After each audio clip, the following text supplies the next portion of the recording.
ABL na Star Note. Ang bagong lipunan, 10 pesos at 20 pesos.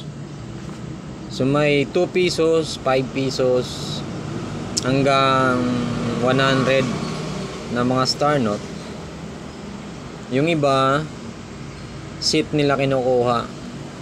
So ito nakuha natin, dalawa lang. Mga uncirculated.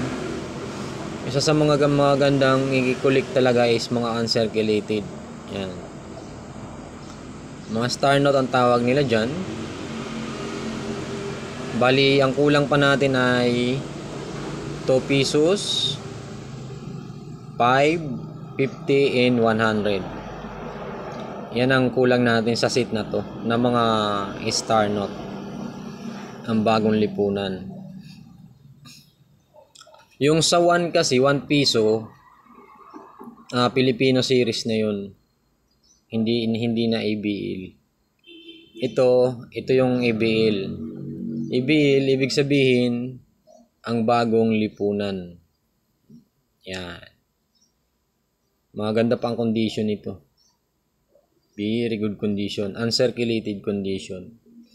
Isa sa mga magandang i-collection talaga. Kung collector po kayo talaga, nagkukulik lang po kayo, mas maigi yung mga uncirculated o kaya mga EU, almost uncirculated, at mga fine condition, extra fine condition. Yun yung mga gandang i-collect.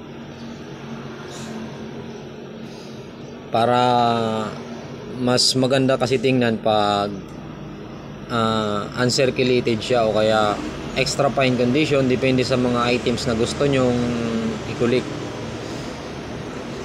At mga common, silver, mga hard to find, yan yung mga ganda i-collect. Mga silver coins, gold coins. Yung gold coins medyo may kataasan kasi yung presyo nun, pero sulit naman kasi gold at silver. At dito sa bagong lipunan, isa sa mga collector items din is mga ganito, mga Star Note talaga. O kaya mga solid numbers, yan. Mga solid numbers. Halimbawa 3, solid 3 hanggang dulo. Yun yung mga ganda din i-collect na mga items, na mga luma. Yan.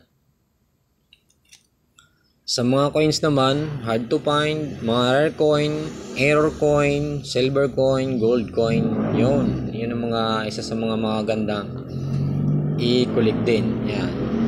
So, ang kulang natin dito is 2 pesos, 5, 50, at 100 na Star Note. Yan, sharing lang muna natin yan.